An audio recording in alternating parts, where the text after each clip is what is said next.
Bonjour et bienvenue dans la chaîne de Mathématiques Sciences. Aujourd'hui, je vous propose une nouvelle vidéo pour les premières spécialités mathématiques. Et dans cette vidéo pour les premières spé maths, ici, je vous propose d'apprendre à déterminer une équation réduite à une droite. Alors, vidéo extrêmement importante.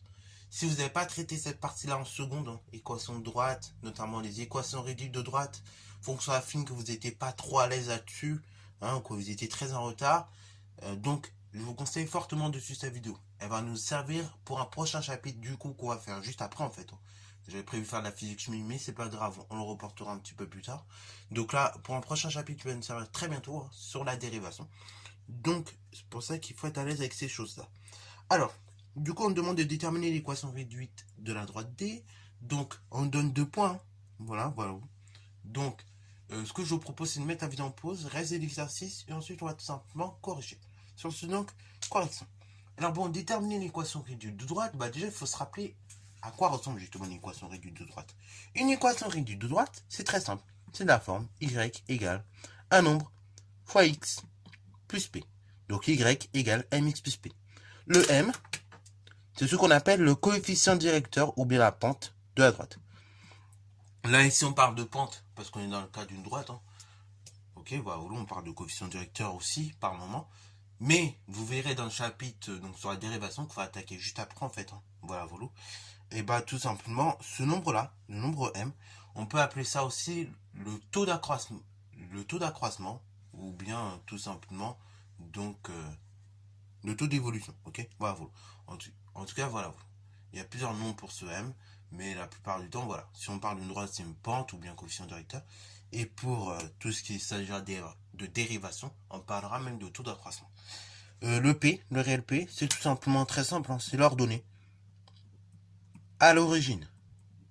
Ok, c'est-à-dire c'est le nombre qu'on obtient lorsqu'on lit à l'origine du repère. Donc on est à l'origine, on voit l'ordonnée que ça donne. Et voilà, donc ça c'est l'ordonnée à l'origine. Bon, alors, dans certains cas, justement, et c'est là où c'est un peu plus complexe, et c'est pour ça qu'il faut bien suivre, dans certains cas, vous allez voir, on va pouvoir le déterminer de façon très simple, ou vous allez voir, des fois, ça va pas être forcément très simple. Là, ici, on a 2 points A et B, donc on va servir uniquement des points A et B pour faire les choses bien. On peut le déterminer, l'ordonnée à l'origine ici, je vous le rassure, on peut le déterminer de façon très simple, mais je vous propose ici de vous servir seulement des 2 points A et B, parce que souvent, c'est là où vous coincez en fait. Quand on vous donne pas l'ordonnée à l'origine directement, vous savez pas comment faire. Alors du coup, très simple. Donc on va mettre dans un premier temps les 2 points. Donc on a 2 points A de coordonnées suivantes. Donc en abscisse, c'est tout simplement moins 1. Et en ordonnée, donc c'est 1, 2, 3. Donc, du coup, en abscisse moins 1 et 3. On a le point B de coordonnées suivantes. Donc, en abscisse 1,5 et en ordonnée, donc 1. Jusque-là, on est d'accord.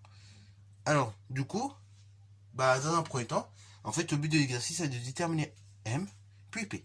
Donc, on va dans un premier temps déterminer justement la pente de la droite. Donc, on détermine notre fameux réel M. Le réel M, donc c'est la différence au niveau des ordonnées divisé par la différence au niveau des abscisses.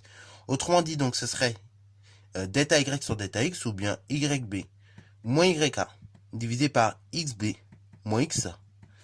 C'est-à-dire donc le coefficient directeur de la droite est égal à la chose suivante. Donc c'est l'ordonnée de b 1,5 moins l'ordonnée de a. Donc alors pardon, c'est pas 1,5, je me suis trompé. Donc c'est 1 tout simplement, ou 1,0 si vous préférez.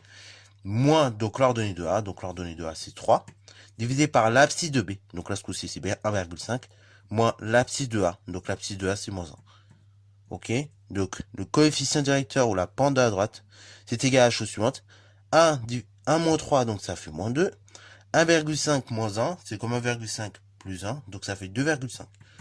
Ok, donc ça fait moins 2 divisé par 2,5. Autrement dit, si on simplifie un petit peu, ça fait moins 4 cinquième. Donc ça, c'est la pente de la droite. Voilà, donc là on a la pente de la droite. Maintenant, on va déterminer le réel P. Ok, et comment je vais faire tout simplement pour déterminer ce réel. Et justement, regardez comment on va faire. Deuxième étape. Donc, on détermine P.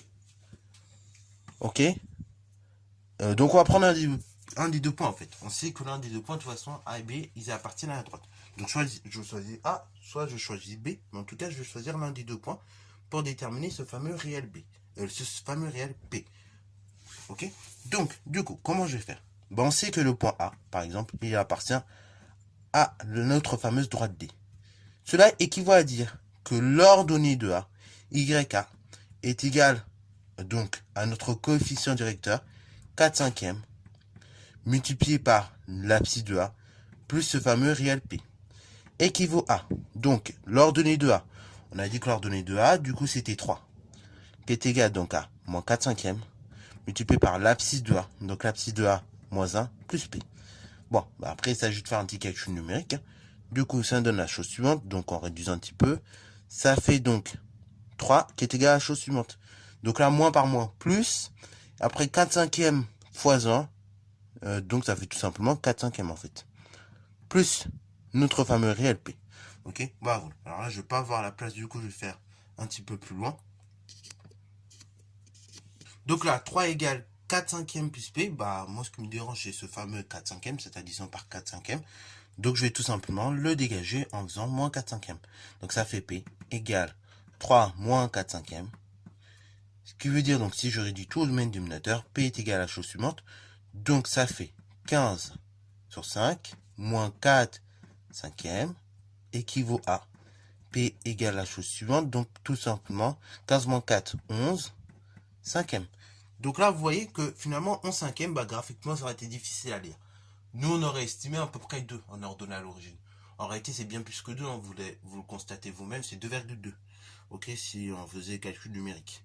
Donc, vous voyez que bah, finalement, voilà l'intérêt justement de le faire à l'aide de 2 points, dont qui coïncide bien avec les nœuds du quadrillage, ok, ou 2 points dont on connaît facilement les coordonnées. Comme ça, au moins, bah, vous êtes sûr de ne pas vous tromper. Donc là, conclusion. Donc là, il y a plusieurs façons de formuler la phrase ou la conclusion. Donc, soit vous dites la droite D a pour équation réduite y égale donc le coefficient directeur qu'on a trouvé, donc moins 4 cinquièmes plus 11 de cinquième. Ou soit vous rédigez de la façon suivante. Là, je vous donne une nouvelle notation. Donc D, 2 petits points égale Y, D, 2 petits points égale. Donc Y égale, on a dit moins 4 cinquièmes plus 11 cinquièmes. Et moins 4 cinquièmes, on n'oublie pas de X. Voilà, voilà. Voilà, et à partir du moment où vous allez rédiger comme ça, bah c'est bon. Vous avez largement tous vos points dans un contrôle. Voilà, voilà. Donc sur ce, c'est la fin de cette vidéo. J'espère qu'elle t'a plu. Si c'est le cas, n'hésite pas à la liker, commenter et bon à toi en mathématiques et en sciences.